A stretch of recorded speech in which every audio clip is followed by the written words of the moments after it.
आज हम लोग शुरू करेंगे अपना 14 number topic velocity time graph यानी कि वीटी ग्राफ।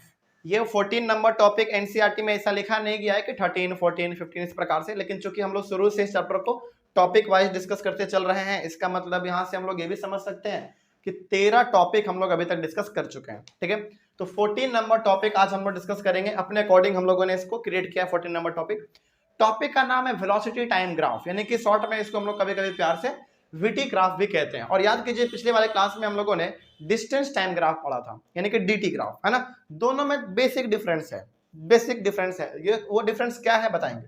देखिए, डिस्टेंस टाइम ग्राफ का इस्तेमाल हम लोग करते थे किसी भी ऑब्जेक्ट के स्पीड को पता करने के लिए, है ना। लेकिन वेलोसिटी टाइम ग्राफ यानी कि वीटी ग्राफ का इस्तेमाल हम लोग करेंगे किसी भी ऑब्जेक्ट के एक्सेलरेशन को पता करने के लिए। ठीक है, दोनों में फर्क है। डिस्टेंस टाइम ग्राफ का इस्तेमाल करते थे किसी भी ऑब्जेक्ट के स्पीड को पता करने के लिए, और वेलोसिटी टाइम ग्राफ का इस्तेमाल करेंगे हम लोग किसी भी ऑब्जेक्ट के एक्सेलरेशन को पता करने के लिए। ठीक है, चलिए तो शुरू करते हैं हम लोग अपना चैप्टर वीटी ग्राफ। इस चैप्टर ने टॉपिक को पढ़ने से पहले दो तीन पॉइंट है जो कि आप यहाँ पे ध्यान में रखेंगे। हालांकि अभी ये पॉइंट हम लिखेंगे तो आपको समझ में तो नहीं आएगा, लेकिन फिलहाल इसको पहले लिख लेते हैं, उसके बाद फिर आपको एक एक करके तीनों पॉइंट क्लियर भी करते चल जाएंगे। It is also known as speed time graph. देखिए, कई बार क्या होता है ना, सिंपली आपको बोलेगा वेलोसिटी टाइम ग्राफ। क्योंकि हम अभी आपको वेलोसिटी टाइम ग्राफ बता रहे हैं तो आप बता भी देंगे कि अच्छा वेलोसिटी ग्राफ में ऐसा ऐसा कुछ होता है, जो भी हम बताएंगे। लेकिन कई बार क्या करेगा, वेलोसिटी टाइम ग्राफ के जगह पर दे देगा स्पीड टाइम ग्राफ। वहीं पे बच्चा कंफ्यूज हो जाता है कि सर ने तो केवल दो ही प्रकार का ग्राफ बताया था, एक डिस्टेंस टाइम ग्राफ और एक वेलोसिटी टाइम ग्राफ, फिर स्पीड टाइम वाला ग्राफ कहां से आ गया। नहीं, बिल्कुल यहाँ पे वेलोसिटी टाइम ग्राफ का ही दूसरा नाम आप कह सकते हैं स्पीड टाइम ग्राफ रखा गया। और याद कीजिए, स्पीड और वेलोसिटी हर बार हमने आपको बताया कि दोनों आपस में कनेक्टेड है। बस दोनों में फर्क क्या है, फर्क यह है कि स्पीड के पास अपना कोई डायरेक्शन नहीं होता, लेकिन वेलोसिटी के पास अपना कोई डायरेक्शन होता है। इसके पास अपना डायरेक्शन होता है, बस यही दोनों में फर्क है। इन्हीं दोनों के इस छोटे से फर्क के कारण, यानी कि फिजिक्स में स्पीड का मतलब होता है जिसके पास डायरेक्शन नहीं है, और वेलोसिटी जिसके पास डायरेक्शन है। हालांकि दोनों में फर्क हुआ कि नहीं हुआ, बिल्कुल फर्क हुआ, लेकिन फिजिक्स इस फर्क को नेग्लेक्ट करते हुए कहता है कि इन दोनों को आप एक भी कह सकते हो। मतलब कि आप इसके डिफरेंस में मत पढ़ो, आप दोनों को एक भी कह दोगे ना चलेगा। ठीक है, हालांकि हमको तो मालूम है, आपको तो मालूम है, स्पीड मतलब उसके पास डायरेक्शन नहीं है, वेलोसिटी मतलब डायरेक्शन है। तो फिजिक्स कहता है कि कुछ देर के लिए आप इन दोनों डिफरेंस को नेग्लेक्ट कर दो, हटा दो, बस ये मान लो कि दोनों एक ही है। इसीलिए हम लोग वेलोसिटी टाइम ग्राफ को स्पीड टाइम ग्राफ भी कहते हैं। तो पहला वाला डाउट क्लियर। चलिए आगे बढ़ते हैं। फिर उसके बाद it is used to determine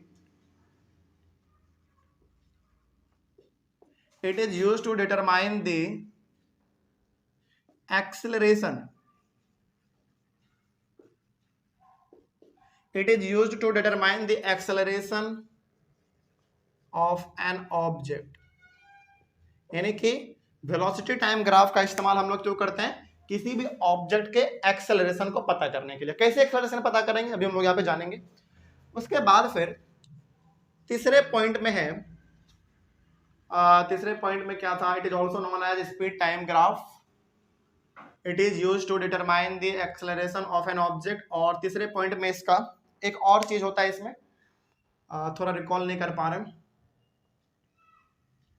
इसमें एक और होता है। अच्छा कोई बात नहीं, एक और हमको याद आएगा तो अभी हम बता देंगे। ठीक है, लेकिन थोड़ा ये भी याद नहीं आ पा रहा है, लेकिन बीच में यदि आ गया तो हम उसको बता देंगे, इसके लिए कोई दिक्कत नहीं है।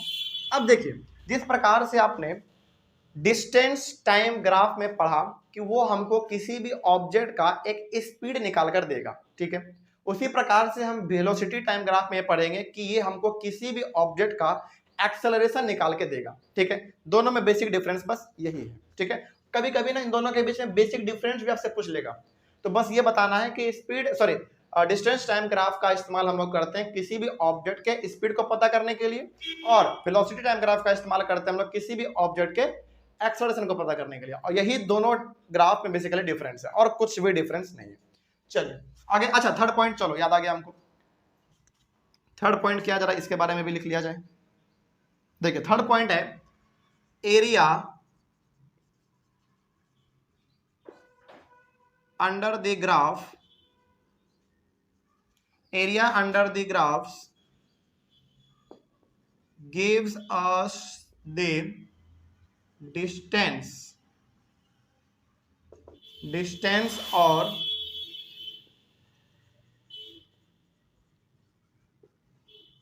displacement of an object। यहां पे वेलोसिटी टाइम ग्राफ को पढ़ने से पहले ये 3 पॉइंट आपको याद रहना चाहिए, या फिर नहीं भी है तो आप इसको समझ लीजिए। सबसे पहला, इसको हम लोग स्पीड टाइम ग्राफ भी कहेंगे क्योंकि दोनों में बस डायरेक्शन का फर्क है। पहला डाउट क्लियर। दूसरा, इसको हम लोग एक्सेलरेशन पता करने के लिए करेंगे, कैसे करेंगे वो भी हम लोग देख लेंगे, ठीक है, एग्जांपल के थ्रू। और इसमें जो हम लोग ग्राफ अभी बनाएंगे, ग्राफ के अंदर का जो एरिया होगा वो हमको 2 चीज देता है। एक डिस्टेंस देगा ऑब्जेक्ट का, कि ऑब्जेक्ट ने आखिर कितना डिस्टेंस ट्रेवल किया, या फिर डिस्प्लेसमेंट देगा। अब यहाँ पे आपके सामने 2 वर्ड आ गया, डिस्टेंस और डिस्प्लेसमेंट। इन दोनों में भी केवल और केवल डायरेक्शन का ही फर्क है। इन दोनों में भी डायरेक्शन का ही फर्क है। याद कीजिए, डिस्टेंस के पास क्या अपना कोई एक्चुअल डायरेक्शन होता है क्या? नहीं होता है। लेकिन डिस्प्लेसमेंट के पास अपना एक एक्चुअल डायरेक्शन होता है, वो भी कौन सा? शॉर्टेस्ट डायरेक्शन, है ना। तो यही इन दोनों में भी हमारा बेसिकली यही फर्क है, ठीक है। तो अब आगे थोड़ा सा हम लोगों को बढ़ना है। यहाँ पे वेलोसिटी टाइम ग्राफ में भी हम लोगों को 3 केस पढ़ना है।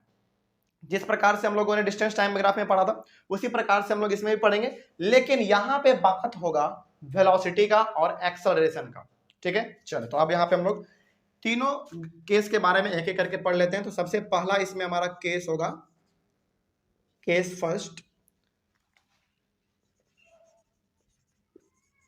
when the object is in uniform velocity. देखिए हमने शब्द क्या इस्तेमाल किया जाए उस पे आपका ध्यान जाना चाहिए।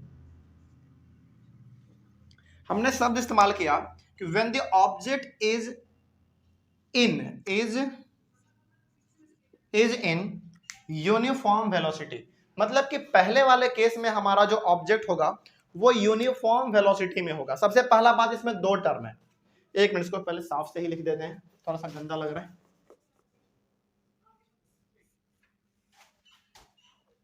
When the object is in uniform velocity, इसमें देखिए 2 टर्म है। यदि आप ध्यान से देखेंगे तो इसमें 2 टर्म है। पहला यूनिफॉर्म और दूसरा हमारा वेलोसिटी। वेलोसिटी है, इसका मतलब है कि डायरेक्शन होगा, पहला बात। और यूनिफॉर्म है, इसका मतलब हो गया कि वेलोसिटी जो है ना वो कभी भी घटेगा नहीं, बढ़ेगा नहीं, बल्कि एक ही समान वेलोसिटी से हमारा ऑब्जेक्ट आगे बढ़ता जा रहा होगा। यूनिफॉर्म का मतलब ये होता है ना ही घटना ना ही बढ़ना, बस अपने एक ही वेलोसिटी के साथ वो आगे बढ़ता चला जा रहा है, बढ़ता चला जा रहा है। चलिए, इसका ग्राफ बनाने से पहले एक छोटा सा एग्जांपल बहुत जरूरी है। एग्जांपल पहले हम लोग समझ लेते हैं, उसके बाद फिर हम लोग इसको आगे बढ़ाएंगे। जैसे चलिए, वो जो बहुत ही कॉमन सा एग्जांपल हम बार बार देते हैं आपको समझने के लिए, ताकि आसान से इसको समझ सके हम लोग। Point A, B, C, D, E, F मान लेते हैं, ठीक है। और यहाँ पे हमारा एक छोटा सा बच्चा है, ठीक है। हम इसको कह रहे हैं कि तुमको ए से बी, बी से सी, सी से डी, डी से ई और ई से एफ की ओर आगे बढ़ना है। ये कहता है कि ठीक है, हम आगे बढ़ जाएंगे। लेकिन चूंकि है इसमें हमारा यूनिफॉर्म वेलोसिटी, ठीक है, हम इस बच्चे को कह रहे हैं कि देखो हम तुमको ना एक डायरेक्शन दे रहे हैं। डायरेक्शन दे रहे हैं, इसका मतलब कि तुमको इसी डायरेक्शन पे जाना है, आगे पीछे दाएं बाएं कहीं नहीं मुड़ना है तुमको, जब मतलब इसी डायरेक्शन में तुमको आगे बढ़ते जाना है। मतलब कि हमने इसको क्या दे दिया, डायरेक्शन दे दिया। डायरेक्शन दे दिया, इसका मतलब जब ये चलना शुरू करेगा तो इसके पास क्या आ चुका होगा, वेलोसिटी आ चुका होगा, वेलोसिटी आ चुका होगा। दूसरी बात, अब ये जब चलना शुरू करता है ना, तो ये हर बार, जैसे मान लीजिए कि ए से लेकर जब बी, ए से लेकर बी के बीच में जब ये था तो उस समय पे इसका वेलोसिटी 10 मीटर पर सेकेंड था, ठीक है। बी से सी जब वो जा रहा था तो उस समय भी 10 मीटर पर सेकेंड ही था, ठीक है। उसके बाद फिर भी हमारा 10 मीटर पर सेकेंड ही था, यहाँ भी 10 मीटर पर सेकेंड था और यहाँ भी 10 मीटर पर सेकेंड था। मतलब कि जहां यहाँ ए से लेकर एफ तक जब तक वो चलना से शुरू किया, ए से जब वो चला और एफ तक जब पहुंचा, हर बार उसका वेलोसिटी 10 मीटर पर सेकेंड ही रहा, ठीक है। और यहां पे आप ये भी मान लीजिए, चलो इसको ए से बी जाने में 10 सेकेंड लगा और यहां भी उसको 10 सेकेंड ही लगा, यहां भी 10 सेकेंड लगा और यहां भी 10 सेकेंड लगा, बस एग्जांपल के तौर पे बता रहे हैं, और यहां भी 10 सेकेंड लगा। तो जरा बताइए हमको यहाँ पे कि क्या ये अपना वेलोसिटी कभी भी घटा रहा है या फिर बढ़ा रहा है? नहीं, घटा भी नहीं रहा है और बढ़ा भी नहीं रहा है। इट मीन्स इस बच्चे के पास डायरेक्शन है, मतलब कि वेलोसिटी है, ठीक है। लेकिन कैसा वेलोसिटी है? यूनिफॉर्म वेलोसिटी है, मतलब कि अपना वेलोसिटी ना ही घटा रहा है और ना ही बढ़ा रहा है, ठीक है। चलिए, तो अब इसी चीज को हम लोग ग्राफिकली कैसे रिप्रेजेंट करते हैं, ये भी बहुत इंपॉर्टेंट है। इसमें ग्राफिकली चीजों को समझना और इसको रिप्रेजेंट करना, ये अपने आप में एक बहुत इंपॉर्टेंट बात है। चलिए, तो यहाँ पे हम लोग सपोज कर लेते हैं, इसको आप पेंसिल से बनाएंगे और ग्राफ पे बनाएंगे तो बिल्कुल सही बनेगा। इधर आप एज्यूम कीजिए वेलोसिटी,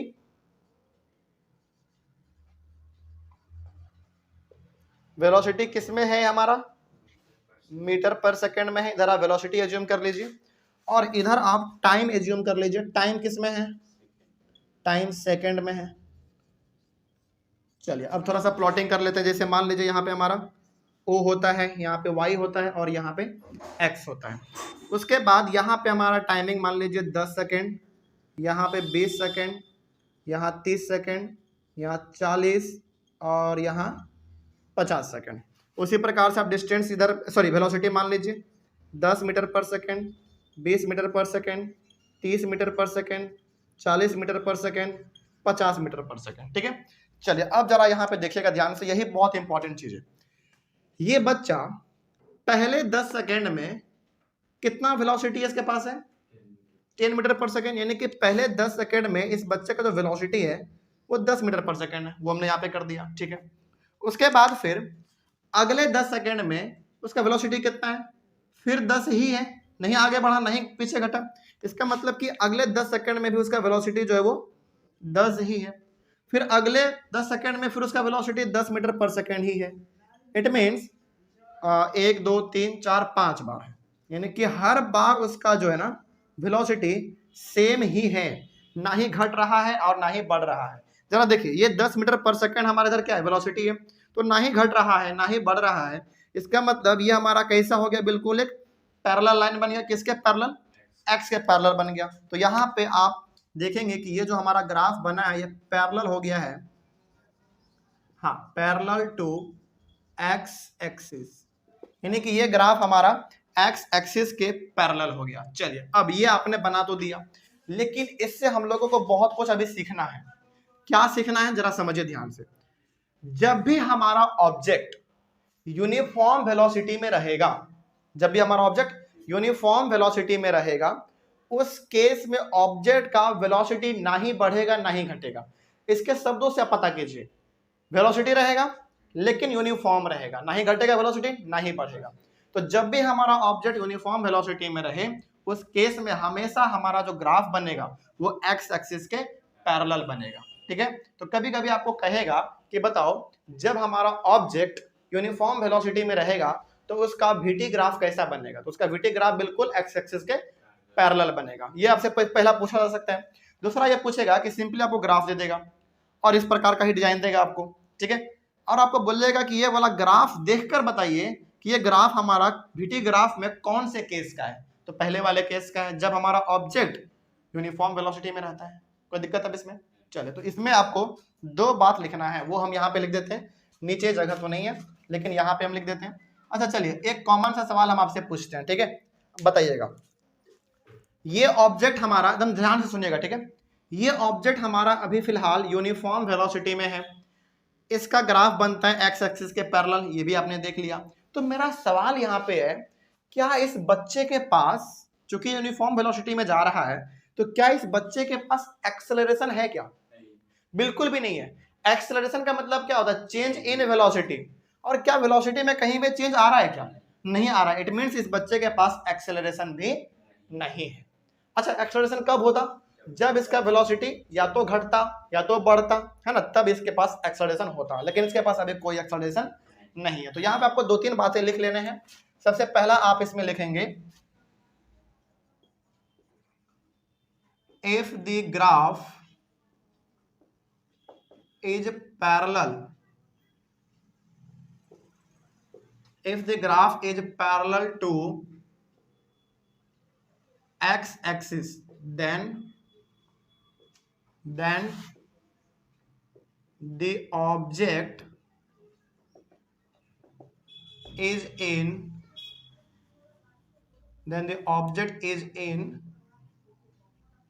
यूनिफॉर्म वेलोसिटी। आप क्या करेंगे, ये ग्राफ बनाएंगे, उसके बाद फिर नीचे में ये वाला पॉइंट लिखेंगे। ठीक है, क्या है पॉइंट ये है, if the graph is parallel to X axis then the object is in uniform motion. यानी कि ये वाला ग्राफ हमारा किसके पैरेलल है? एक्स एक्सिस के पैरेलल है, तो हमारा ऑब्जेक्ट किस में है? यूनिफॉर्म वेलोसिटी में। ठीक है, इसमें एक एक्स्ट्रा पॉइंट आप और लिख दीजिएगा, तब तो सोने पे सुहागा हो जाएगा। There is no acceleration. यानी कि इस वाले ग्राफ में हमको एक्सेलरेशन देखने को मिलेगा ही नहीं। कोई पूछ दे रीजन क्यों नहीं मिलेगा एक्सेलरेशन? क्योंकि वेलोसिटी ही चेंज नहीं हो रहा है ना। तो अब यहाँ पे देखिए जरा ध्यान से, अब एक एक पॉइंट को दोबारा समझिए। पहला तो आपको समझ में आ गया होगा कि इसको हम लोग वेलोसिटी को स्पीड टाइम ग्राफ भी कहते हैं। दूसरे वाले में आइए, it is used to determine the acceleration of an object. Acceleration पता करने के लिए हम इस ग्राफ को पता करते हैं। ठीक है, क्या इस वाले केस में एक्सेलरेशन है? नहीं है, लेकिन अगला वाला जो भी बताएंगे ना, उसमें हम आपको एक्सेलरेशन भी निकाल के दिखाएंगे। ठीक है, यानी कि एक्सेलरेशन इसमें हमारा होगा, लेकिन कितना होगा? 0 होगा। अगला वाला केस में हम आपको एक्सेलरेशन कुछ वैल्यू में निकाल के दिखाएंगे। ठीक है, आगे तीसरा पॉइंट था, area under the graph gives us the distance और डिस्प्लेसमेंट ऑफ एन ऑब्जेक्ट। मतलब कि अच्छा, यहाँ पे ये वाला पॉइंट बहुत इंपॉर्टेंट है। एरिया अंडर द ग्राफ, ये जो ग्राफ आप देख रहे हो, इस ग्राफ के अंडर में आपको कौन सा एरिया दिख रहा है? ये सब आपका एरिया ही तो दिख रहा है ना। ये वाला लाइन यदि आप मिटा देंगे तो ये आपका एरिया ही तो है अंदर में। तो area under the graph gives us the distance और डिस्प्लेसमेंट ऑफ एन ऑब्जेक्ट। यानी कि ये जो ग्राफ के अंदर जो एरिया आपको दिख रहा है, ये आपको डिस्टेंस देगा या तो डिस्प्लेसमेंट देगा। यहाँ पे भी आपको दोनों को लगभग एक समझना है। देखिए, कई बार क्वेश्चन में क्या बोलेगा ना, कई बार क्वेश्चन में बोलेगा कि एरिया अंडर द ग्राफ आपको क्या देता है, और ऑप्शन में एक दे देगा वेलोसिटी, एक दे देगा स्पीड, एक दे देगा डिस्टेंस, और चौथा दे देगा एक्सेलरेशन। अब आपके माइंड में सवाल आएगा कि सर, जब area under the graph distance और डिस्प्लेसमेंट देता है और ऑप्शन में केवल डिस्टेंस दिया गया है, तो क्या टिक नहीं मारेंगे? बिल्कुल मारेंगे। यानी कि एरिया अंडर द ग्राफ कभी कभी आपको डिस्टेंस भी देता है और डिस्प्लेसमेंट भी देता है। दोनों को लगभग आपको एक समझना है, हालांकि दोनों में फर्क है, आपको मालूम है, डायरेक्शन का फर्क है। ठीक है, तो अब ये जो आपको दिख रहा है नीचे में, ये हमको क्या है? एरिया अंडर द ग्राफ हमको क्या देगा? डिस्टेंस और डिस्प्लेसमेंट देगा। अब वो कैसे डिस्टेंस और डिस्प्लेसमेंट देता है, थोड़ा इसके बारे में भी हम लोग बात कर लेते हैं। जैसे देखिए, याद कीजिए वेलोसिटी का formula v is equals to displacement by time था। v इज इक्वल, यानी कि velocity is equals to displacement by time था, है ना। चलिए अब जरा देखिए ध्यान से, इस केस में वेलोसिटी कितना है? 10 मीटर पर सेकेंड है बस, क्योंकि हर बार 10 मीटर पर सेकेंड है। तो यहाँ पे आप वेलोसिटी के नीचे लिखो 10 मीटर पर सेकेंड। डिस्प्लेसमेंट आपको मालूम है क्या? नहीं मालूम है, तो यहाँ पे आप केवल डी लिख दो। और टाइम हर बार वो कितना ले रहा है? 10 सेकेंड ले रहा है चलने में, तो आप यहाँ पे 10 सेकेंड लिख दो। अब डिस्प्लेसमेंट को निकालने के लिए हम लोग क्या करेंगे? इसको इससे मल्टीप्लाई कर देंगे, तो कितना हो जाएगा? 100 metre is equal to displacement. अब आपको मिल गया। मतलब कि ये जो आप पूरा एरिया अंदर का देख रहे हो, ये आपको निकाल के दे दिया डिस्प्लेसमेंट, और वो भी कितना? 100 मीटर। ठीक है, तो इसी प्रकार से हम लोग कह सकते हैं कि एरिया अंडर द ग्राफ हमको क्या देता है? डिस्प्लेसमेंट देता है, या फिर आप इसको डिस्टेंस भी कह सकते हैं, कोई दिक्कत इसके लिए नहीं है। अब बात समझ में आ गया? चलिए इसको मिटा दिया जाए। तो एरिया अंडर द ग्राफ क्या देता है आपको? डिस्टेंस और डिस्प्लेसमेंट देता है। दोनों में से कुछ भी आपको दे सकता है, अकॉर्डिंग टू क्वेश्चन आप इसको देख लीजिएगा, ठीक है। चलिए अब आगे बढ़ते हैं हम लोग अपने, तो ये वाला पॉइंट भी क्लियर हो गया। अब हम लोग पढ़ते हैं अपने केस नंबर 2 की ओर। इसमें हमारा ऑब्जेक्ट रहेगा when the object is at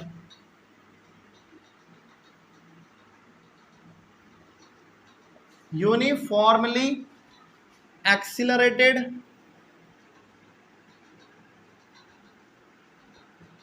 when the object is at uniformly accelerated motion, क्या अच्छा एक्सिलरेटेड होगा यहाँ पे, एक्सिलरेटेड मोशन। इस वाले केस में हमारा जो ऑब्जेक्ट है वो यूनिफॉर्मली एक्सिलरेटेड मोशन है। सिंपली ये कह रहा है ना कि इसमें हमारा ऑब्जेक्ट यूनिफॉर्म एक्सेलरेशन में, बस पूरा स्टेटमेंट समझ में नहीं आ रहा है, कोई दिक्कत वाली बात नहीं है। बस ये कहना ये चाह रहा है कि इस वाले केस में हमारा जो ऑब्जेक्ट है वो यूनिफॉर्म एक्सेलरेशन में है, सिंपल सी बात है। और यूनिफॉर्म एक्सेलरेशन में है, इसका मतलब आप याद कीजिए डेफिनेशन वो तुरंत, यूनिफॉर्म एक्सेलरेशन वाला, जिसमें हमारा object equal amount of velocity travel करता था इक्वल इंटरवल ऑफ टाइम में, ठीक है। तो वही हमारा इसमें हो जाएगा। बस एक एग्जांपल लेंगे और आपको ये समझाएंगे। चलिए जैसे मान लीजिए वही वाला बच्चा वाला केस हमारा दोबारा, point A B C D E और एफ, यहाँ पे हमारा ये बच्चा है। हम इसको कह रहे हैं कि तुम इधर से इधर चलो, कह रहा है ठीक है चलेंगे, ठीक है। अब इसमें कहा गया है when the object is at uniformly accelerated motion, मतलब कि इसमें हमारा एक्सेलरेशन जो है, अच्छा एक बात पहले समझिए, यहाँ पे कहा गया था यूनिफॉर्म वेलोसिटी, मतलब कि इसमें हमारा वेलोसिटी कैसा होगा, यूनिफॉर्म होगा, ठीक है। मतलब कि यूनिफॉर्म वेलोसिटी का मतलब है कि इसमें वेलोसिटी हमारा चेंज होगा ही नहीं, ठीक है। लेकिन इसमें वर्ड क्या इस्तेमाल किया गया है, इसमें वर्ड इस्तेमाल किया गया यूनिफॉर्मली एक्सेलरेटेड, मतलब कि यूनिफॉर्म एक्सेलरेशन।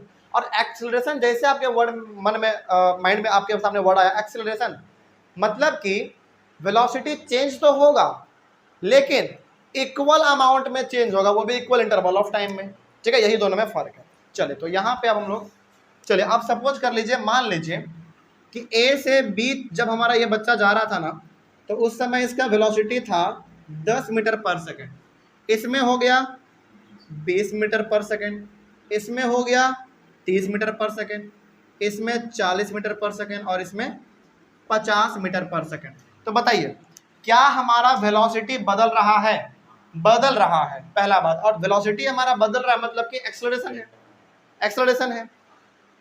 और कैसा एक्सेलरेशन है, यूनिफॉर्म है, क्योंकि हर बार ये equal amount of velocity increase कर रहा है, 10 हर में चेंज कर रहा है, ठीक है।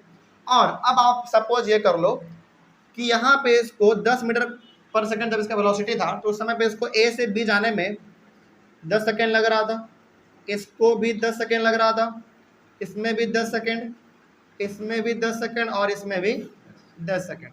अच्छा सभी में हमने 10-10 सेकेंड ही क्यों लिखा, क्योंकि डेफिनेशन में है इक्वल इंटरवल ऑफ टाइम में इक्वल वेलोसिटी ये अपना बढ़ाएगा, है ना। तो हमने यहाँ पे कर दिया। अब इसी को ग्राफिकली हम लोग कैसे रिप्रेजेंट करेंगे वो सबसे इंपॉर्टेंट बात है। चलिए देखा जाए।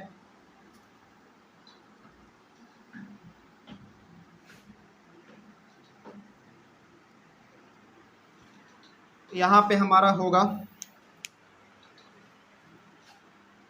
O, ये हो गया, इधर कर लो Y, और ये X, इधर है आपका टाइम जो कि किस में है, सेकेंड में है, और इधर है आपका वेलोसिटी मीटर पर सेकेंड में है। चलिए आगे बढ़ते हैं, कोई दिक्कत इसमें, आगे बढ़ते हैं। अब इसमें आप प्लॉटिंग कर सकते हो, टाइम में हम लोग 10 सेकेंड, 20 सेकेंड, 30, 40, 50, 60, इधर आप कर लो 10 मीटर पर सेकेंड, 20, 30, 40, 50, इतना काफ़ी है। चलिए अब ज़रा देखा जाए, सबसे पहले 10 सेकेंड में वो कितना है, उसका वेलोसिटी है 10 मीटर पर सेकेंड, तो यहाँ पे हमारा ग्राफ बनेगा। अगले 10 सेकेंड में कितना है 20 मीटर पर सेकेंड, हो गया। अगले 10 सेकेंड में 30 मीटर पर सेकेंड है, ये भी हमारा हो गया। अगले में 40 मीटर पर सेकेंड है, ये भी हो गया। अगले में 50 मीटर पर सेकेंड है, और ये भी हमारा हो गया। इस प्रकार से कर लेना है आपको। अब इसका आप ग्राफ खींचिए। आप इसका ग्राफ बिल्कुल, मतलब कि चलो हमसे यदि ना भी हो सके ना, तो इसका ग्राफ आप बिल्कुल सीधा खींचिएगा, क्योंकि इसका ग्राफ हमारा सीधा ही बनता है। क्योंकि हम स्केल से नहीं बना रहे, इसलिए थोड़ा सा हो सकता है कि दिक्कत हो जाए, लेकिन आप इसको कोशिश कीजिएगा कि बिल्कुल ग्राफ से इसको बनाया जाए।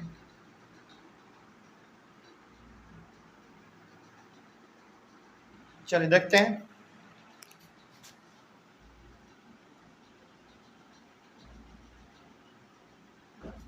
बिल्कुल सही भी बन गया है ना। चलिए काफ़ी है इतना। तो ये जो ग्राफ हमारा बनता है यूनिफॉर्मली एक्सेलरेटेड मोशन का, इसका ग्राफ बिल्कुल हमारा एक स्ट्रेट लाइन बनता है, ठीक है। तो ये हमारा बिल्कुल क्या हो गया, एक स्ट्रेट लाइन हो गया। चलिए अब इसमें कुछ जरूरी बातें आप जान लीजिए। हाँ, स्ट्रेट लाइन हो गया। तो इसमें हम लोगों ने क्या सीखा, इसमें हम लोगों ने सीखा कि जब हमारा ऑब्जेक्ट यूनिफॉर्म मोशन में हो, देखो कंफ्यूज करने के लिए इतना बड़ा स्टेटमेंट दिया गया है, when the object is at uniformly accelerated motion. ये सिंपली ये भी कह सकता था कि भैया ऑब्जेक्ट किस में है, यूनिफॉर्म मोशन में है, sorry uniform velocity, sorry uniform acceleration में, उसका ग्राफ बनाओ। कोई बात नहीं, सवाल कैसे भी दिया रहे, इसको कैच करना है कि अच्छा यूनिफॉर्म एक्सेलरेशन का ये बात कर रहा है। और यूनिफॉर्म एक्सेलरेशन का मतलब आपको मालूम है, ऑब्जेक्ट हर इक्वल इंटरवल ऑफ टाइम में equal amount of velocity increase करेगा, ठीक है। तो हमने इसको ऐसे कर दिया, कोई दिक्कत इसमें। चले, तो इसमें अब आपसे सवाल ये पूछेगा कि बताओ जब हमारा ऑब्जेक्ट यूनिफॉर्म एक्सेलरेशन में रहे तो उसका ग्राफ कैसा बनेगा। उसका ग्राफ बिल्कुल स्ट्रेट लाइन बनेगा, पहला सवाल हो गया। दूसरा सवाल आपसे इसी को उलट करके पूछेगा, पलट देगा सवाल को, बोलेगा कि देखो ग्राफ बिल्कुल स्ट्रेट है, ठीक है, बिल्कुल स्ट्रेट है, तो बताओ ये ग्राफ हमारा किस केस का है, मतलब कि किस ये ग्राफ हमारा किस स्थिति में है। तो अब बताना पड़ेगा कि इस ग्राफ के देखते हुए, इस ग्राफ को देखते हुए ऑब्जेक्ट जो है ना यूनिफॉर्म एक्सेलरेशन में है। क्यों, क्योंकि ग्राफ स्ट्रेट है हमारा, ठीक है। चलिए अच्छा, अब एक बात हम आपसे पूछते हैं। इसमें कहा गया था कि एरिया, हाँ एरिया अंडर द ग्राफ हमको क्या देता है, डिस्टेंस ऑफ डिस्प्लेसमेंट देता है, वो तो हम लोग यहाँ पे समझ गए, वही चीज उधर भी है, ठीक है। अब यहाँ पे सेकंड पॉइंट आपको समझाते हैं, it is used to determine the acceleration of an object. इसको हम लोग बेसिकली एक्सेलरेशन निकालने के लिए पता करते हैं। इसमें तो हमारा एक्सेलरेशन बिल्कुल जीरो होगा, देयर इज नो एक्सेलरेशन, वहां पे आपने लिखा। इसमें हमारा कुछ ना कुछ एक्सेलरेशन जरूर होगा, है ना। कैसे पता करेंगे इसको, जैसे मान लीजिए आपसे कोई कहे कि देखो इस पॉइंट और इस पॉइंट के बीच में आप हमको एक्सेलरेशन निकाल के दिखाओ ऑब्जेक्ट का, ठीक है। तो अब चूंकि बात हो रहा है एक्सेलरेशन का, इसका मतलब कि इसमें इनिशियल वेलोसिटी भी रहा होगा, फाइनल वेलोसिटी भी रहा होगा, और टाइम भी रहा होगा। हम ये कहाँ से बता दे रहे हैं, एक्सेलरेशन के फॉर्मूला से बता दे रहे हैं, क्योंकि एक्सेलरेशन का फॉर्मूला क्या होता है, v minus you divided by T. तो जब हमको कहा गया कि इन दोनों पॉइंट के बीच का आप एक्सेलरेशन निकाल के बताओ, तो आप इस दोनों पॉइंट को कुछ नाम दे दो, पॉइंट ए और पॉइंट बी, ठीक है। और चूंकि हमको इन दोनों के बीच में एक्सेलरेशन निकालना है ना, तो पहले वाले पॉइंट को आप मान लो इनिशियल वेलोसिटी, और दूसरे वाले को मान लो फाइनल वेलोसिटी। तो इसको आपने माना क्या, स्मॉल यू, और इसको माना आपने स्मॉल वी, यानी स्मॉल यू मतलब इनिशियल वेलोसिटी, और स्मॉल वी मतलब फाइनल वेलोसिटी। तो ये हमारा फाइनल हो गया और ये हमारा इनिशियल हो गया। और हमारा ऑब्जेक्ट जब यहाँ से यहाँ जा रहा था तो टाइम कितना लग रहा था, 10 सेकेंड लग रहा था। तो इसको आप चलो उसको रहने दो, इसमें इसको माइनस कर देंगे, ठीक है। चलो अब हम लोग इसका एक्सेलरेशन निकाल के देखते हैं। v माइनस यू होता है हमारा, v minus you divided by T. v हमारा कितना है इसमें, चलो अब ऊपर आ जाओ, ऐसे ऐसे ऐसे 40 माइनस यू, यू कितना है 30 डिवाइडेड बाई टाइम, यहां से यहां आने में इसको कितना लगा 10 सेकंड लगा, तो 10 से इसको डिवाइड करेंगे कितना आएगा 10 डिवाइडेड बाई 10 यानी कि 1 मीटर पर सेकंड स्क्वायर। मीटर पर सेकंड स्क्वायर क्यों? क्योंकि एक्सेलरेशन का ऐसा यूनिट मीटर पर सेकंड स्क्वायर होता है। तो यहां पे हमने एक्सेलरेशन निकाल लिया ए से लेकर बी के बीच में, यानी कि जब ये हमारा बच्चा ए से बी की ओर जा रहा था तो उसके बॉडी में उस समय पे एक्सेलरेशन 1 मीटर पर सेकंड स्क्वायर का था। ठीक है, तो अब यहां से आपको मालूम ये भी चल गया कि ग्राफ में हम लोग एक्सेलरेशन निकालने कैसे सीखते हैं। ठीक है, चलो तो आगे बढ़ते हैं। इसमें भी 2-3 पॉइंट है जो कि आपको लिख लेना चाहिए। चलो इसमें भी लिख लेते हैं हम लोग इसी प्रकार से जैसे यहाँ पे लिखा था हमने। यहाँ पे लिखेंगे इफ द ग्राफ, मेरे हिसाब तो अब आप खुद भी लिख लेंगे, if the graph is straight line then the object is in, object किसमें होगा, हाँ, then the object is in uniform acceleration. ये पहला पॉइंट हुआ हमारा। इसमें आप लिखेंगे देयर इज सम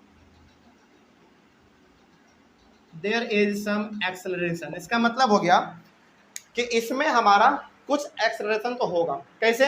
जहां पे हमने निकाल के दिखा दिया है ना। इसमें एक्सेलरेशन बिल्कुल भी नहीं होगा क्योंकि इसमें हमारा ऑब्जेक्ट यूनिफॉर्म वेलोसिटी में था। इसमें हमारा एक्सेलरेशन होगा। क्यों? क्योंकि ऑब्जेक्ट हमारा किस में है, यूनिफॉर्म एक्सेलरेशन में है। ठीक है, और हमने करके भी दिखा दिया। इसमें कोई दिक्कत अब इसमें? चले, तो हमारा ये 2 कंडीशन फुलफिल हो गया। एक कंडीशन हमारा इसमें और बच रहा है। ऑनलाइन पर बच्चे सबसे पहले आप लोग एक बार इसका स्क्रीनशॉट ले लीजिए क्योंकि तीसरे वाले के लिए हमको ये मिटाना पड़ेगा। तो अब यहाँ पे देखिए ये तीनों पॉइंट क्लियर हो गया आपको, अब इसमें तो कोई डाउट नहीं है। चलिए तो हम लोग इसको थोड़ा सा मिटा लेते हैं ताकि तीसरा वाला भी डिस्कस कर सकें।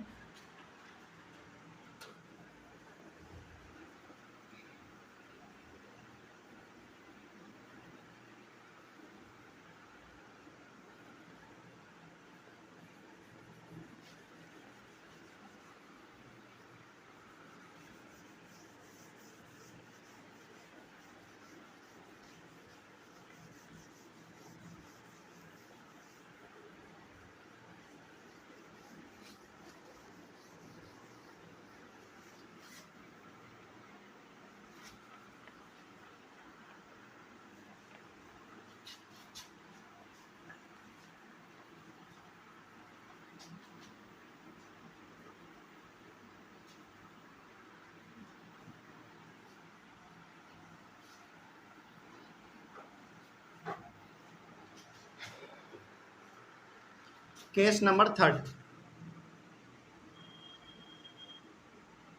इसमें लिखेंगे हम लोग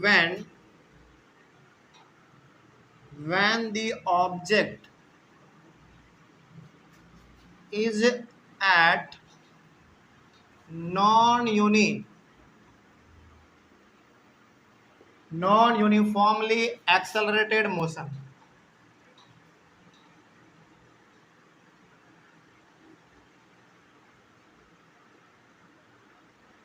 चलिए, मतलब कि इसमें हमारा ऑब्जेक्ट नॉन यूनिफॉर्म एक्सेलरेशन में रहेगा।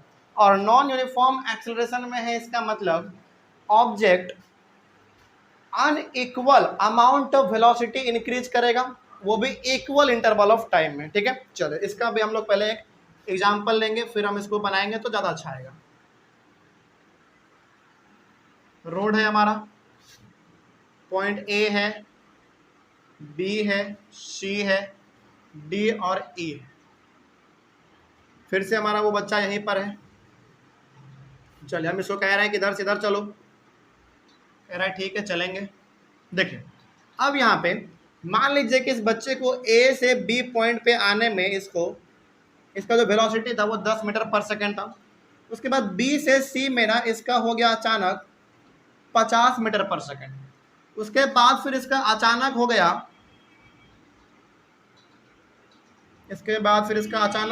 150 मीटर पर सेकेंड।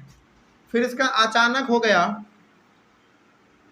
350 मीटर पर सेकेंड, ठीक है।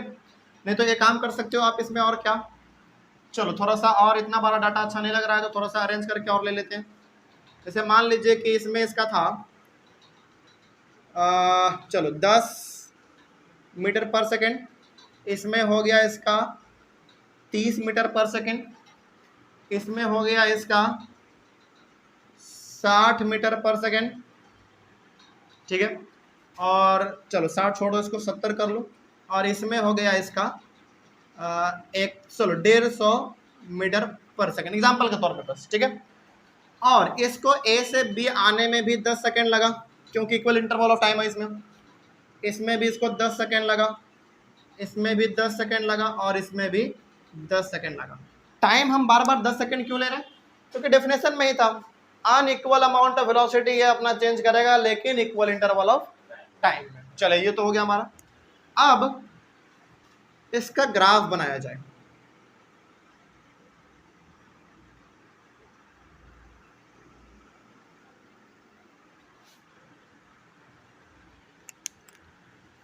यहां पे y, यहां पे o और यहां पे x। इधर आप मानो टाइम जो कि सेकेंड में दिया गया है, और इधर आप मानो velocity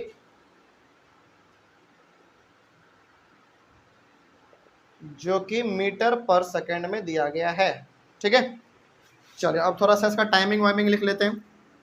10 second, 20 second, 30 second, 40 second, 50 second, 60 second, 70 second. उसके बाद फिर इसमें आइए 10, 20, 30, 40, 50, 60, 70, 80, 90, 100, 110, 120, 130, 140, 150। चलिए अब थोड़ा सा इसका प्लॉटिंग किया जाए। पहले वाले 10 सेकेंड में ये बच्चा कितना वेलोसिटी है? 10 मीटर पर सेकेंड, यानी कि वो तो बिल्कुल यहीं पे हमारा, ठीक है। उसके बाद फिर अगले 10 सेकेंड में वो 30 मीटर पर सेकेंड हो जा रहा है, यहाँ पे चले जाएंगे हम लोग। अगले 10 सेकेंड में वो 70 मीटर पर सेकेंड हो जा रहा है, यहाँ पे। बात समझ में आ रही है? उसके बाद फिर अगले 10 सेकेंड में उसका 150 हो जा रहा है, मतलब कितना ज्यादा।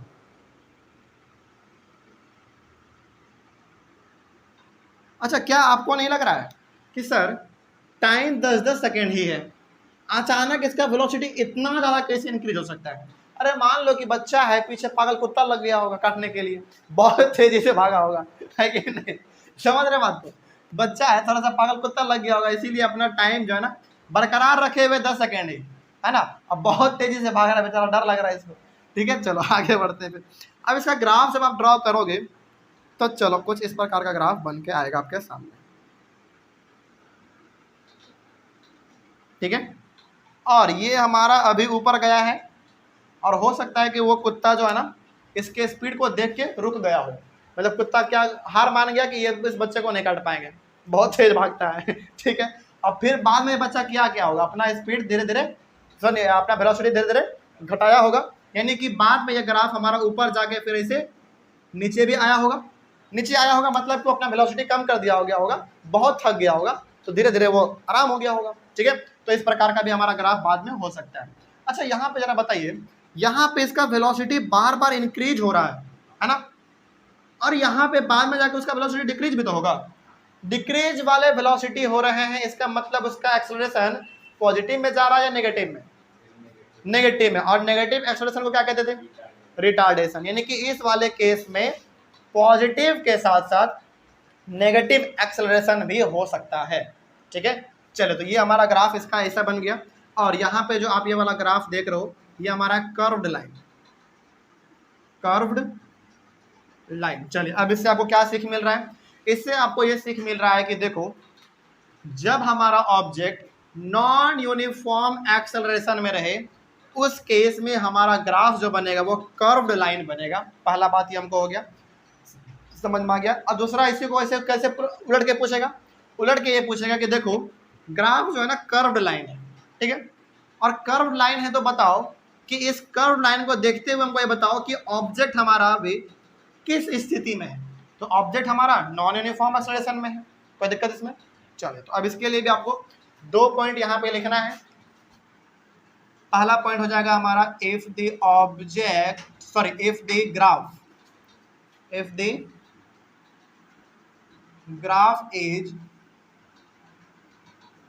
Graph is curved line, then the object is in non-uniform acceleration ना।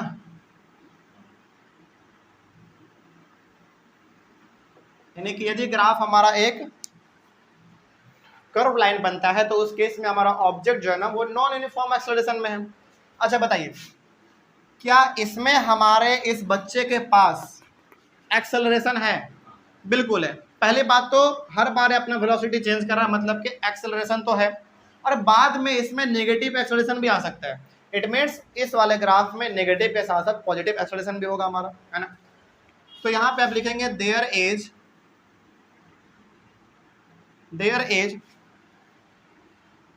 Negative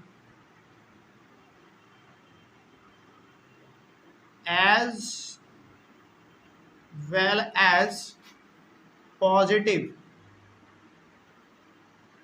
There is negative as well as positive acceleration. और याद कीजिए नेगेटिव एक्सेलरेशन को क्या कहते थे हम लोग? रिटार्डेशन।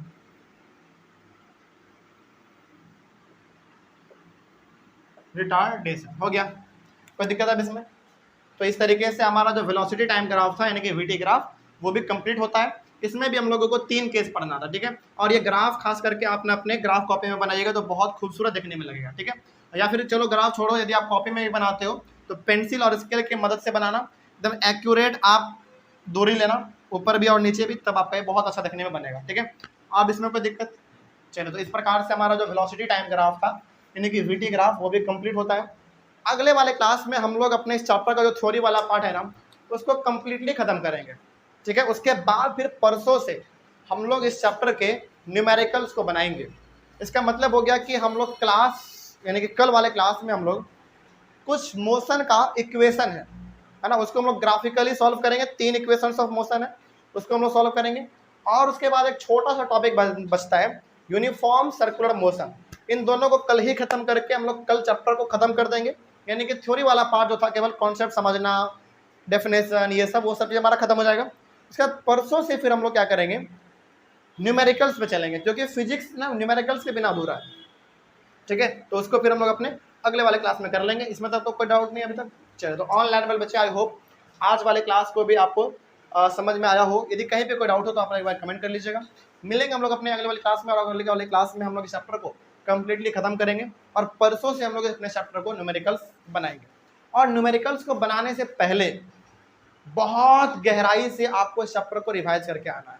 यदि नहीं रिवाइज करके आप आएंगे ना तो नहीं बन पाएगा, न्यूमेरिकल्स बिल्कुल नहीं बनेगा। तो फिर आपको ऐसा लगेगा, मतलब कुछ समय के लिए लगेगा कि यार इतने अच्छे तरीके से चैप्टर को समझ चुके हैं, फॉर्मूला सब चीज़ पढ़े हुए थे, टॉपिक, कॉन्सेप्ट, ग्राफ हर चीज़ समझे हुए थे, इसके बावजूद भी न्यूमेरिकल्स नहीं बन रहा है। तो एक ही कारण है न्यूमेरिकल्स नहीं बन रहा है। तो वो कारण ये है कि आपने रिवीजन नहीं किया। रिवीजन करने का मतलब है कि हर चीज़ों को एकदम डिट्टो आपको समझ के आना है, याद करके आना है, रटना बिल्कुल भी नहीं है, एकदम समझ के आना है। और दूसरी बात, जहाँ जहाँ फॉर्मूला है वो फॉर्मूला कम से कम आपको रटा हुआ होना चाहिए। समझ रहे बात को? चलिए, तो हम लोग मिलेंगे अपने अगले वाले क्लास में। तब तक के लिए thank you very much and have a nice day.